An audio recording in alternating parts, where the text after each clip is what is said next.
Hey guys, Millsy on the Gold Coast.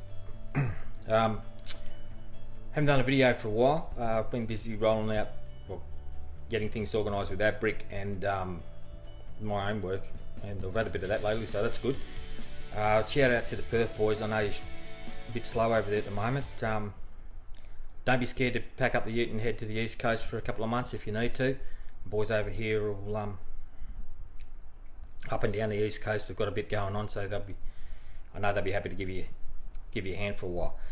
Today I'm just going to talk about hourly rate of a bricklayer and what it really is. And when you think you're paying $40 an hour for a brickie, what a legitimate business actually is paying for a bricklayer before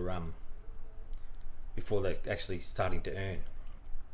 So I'm just going to turn this onto my little whiteboard here, and forgive me for the videoing, but I'll just go down slowly. So, brickie hourly rate, let's work on $40. Nice round figure. That's their take home, $40.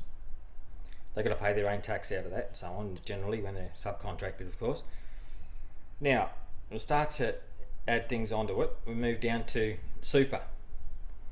Now, super is generally 9.5%. Now I'll just quickly throw in a waiver here that I'm not an accountant or a financial advisor.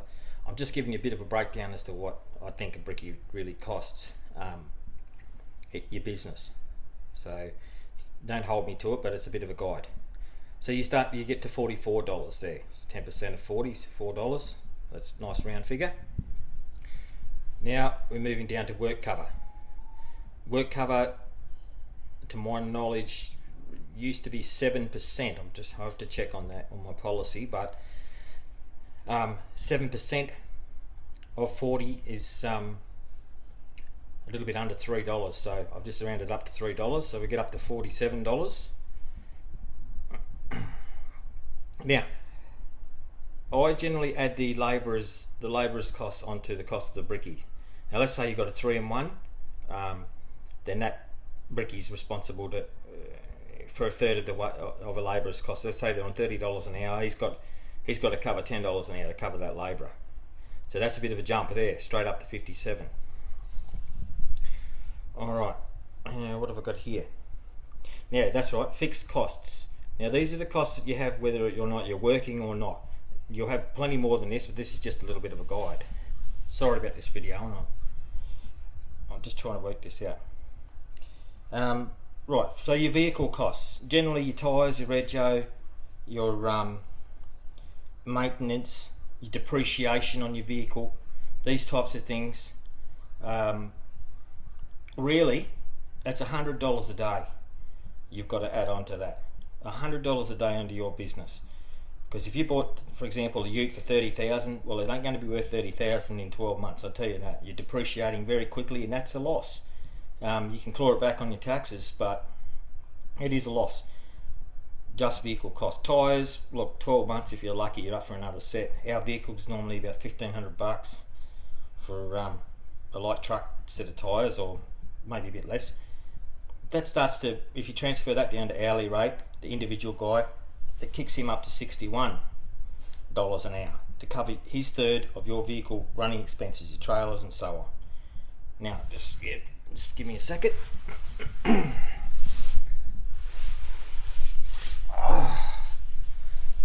Alright, now, if you look down this corner here, your admin costs, if you're running a legitimate business, you're going to have admin costs, and they're real. So you've got to have your license, your insurances, any hire fees, storage, those types of things. Again, they all add up, and it's $100 a day. You've got to allow for those things. For your accountant's costs and computer costs and so on. It's $100 a day. That transfers down to another $4 an hour each man. There you're up to $65 an hour. That's what they're going to cost you as a part of your business. Alright, now you've got to transfer that in. We basically work in bricks, we know that, cottage work.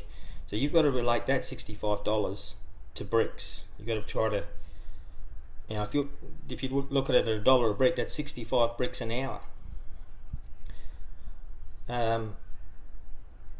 Now we know that brickies might be on the job for 8 hours, but they're only going to be laying for a 6.5, 7 maximum. By the time you have smoko and set your profiles up and whatever else you've got to do, work around stuff in the cavity and all that. So you're paying them for 8 hours, but they have to give you a return on that 8-hour investment within 7 hours. I hope I'm not making that too confusing, but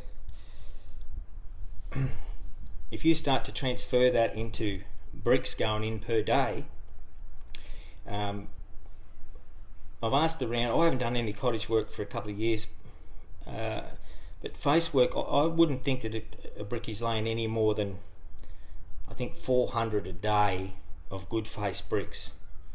And some might do 600, but some might do more, but I think as an average, and you've got to take it as an average, 400 a day, maybe 500. I think that's going pretty good in the conditions that we work in. I might be wrong, but let's just say they're doing 500 a day. But when I ask around, most guys say, standard cottage work. Cottage work. They're doing a cottage in 3 days with a 3-in-1. Now, if a cottage has got 6,000 bricks in it and $500 for meterage, that's worth 6.5 grand. Your costs in 3 days, before any profit or anything, is going to be taken up well into the mid 4,000s just to run that job. Now, I'm just working on $1 a brick there. If you're getting more, you're getting more. But I would suggest in 3 days you've got to be going pretty hard to do a nice job with a 3-in-1 on a cottage, a 4-in-2 cottage or something. I just don't think that 600 bricks a day or anything like that is a reasonable figure to work on. It's probably closer to 300 or 400. So when you start to punch $65 an hour into your books, it gets tough. It starts to get tough.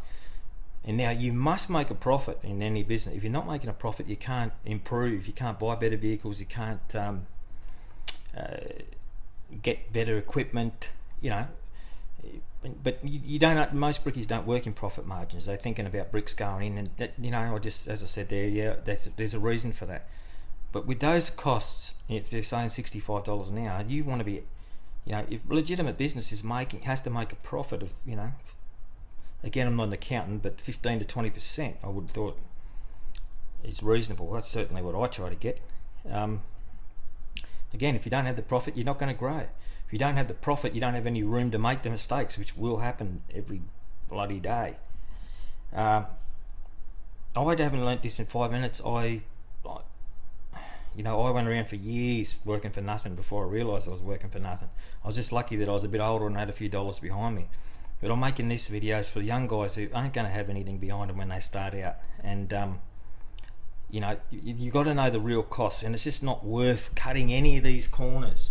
You can't cut super out. You can't cut work cover out and that type of stuff. You've got to pay it, because sooner or later you're going to get called out, or someone's going to get hurt on the job. One of my young blokes cut his arm on a bit of Rio the other day. Took him down the doctors, a few stitches, straight away, handed over the work cover form. But didn't worry me because I had it,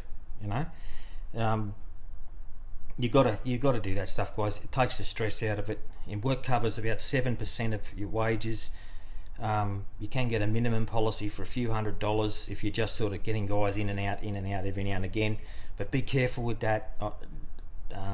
You really need to make sure it's covering what you're paying them as a 7%. But don't cut those corners, because it's not you're only cheating yourself and the rest of the industry who are trying to do a good, do the right by the blokes that are working for them. Because there's not many brickies that are going to be millionaires. They just want a comfortable life, make a couple of dollars out of it, but they really enjoy working with a good, healthy crew. And can you hear that frog? The rain's coming. A big green frog lived right out my window here.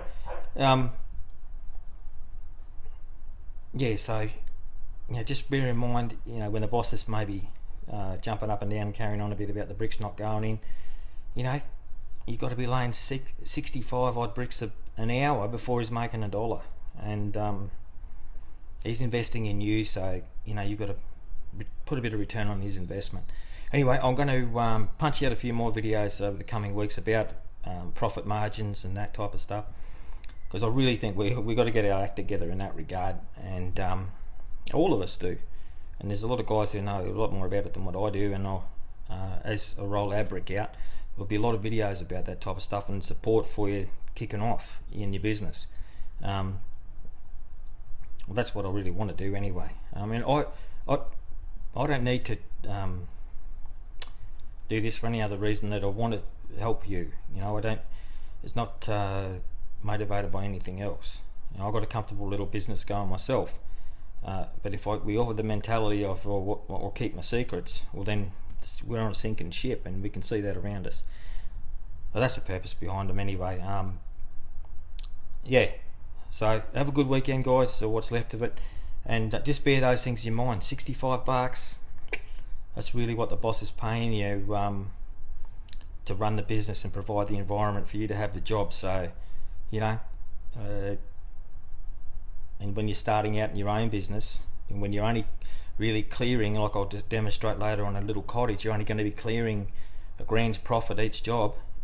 If you haven't got, you know, 25 or 30 grand in the bank to cover your wages for 6 weeks, then don't even bother, because you will never catch up. You'll never catch up. You must have that 25, 30 grand. Squirrel it away, do what you got to do, get it there, get some good gear before you even try, you know. So all you're going to do is get in there and damage these prices. You will cut corners there, and it will bring you unstuck. Alright, take it easy, lads. See ya.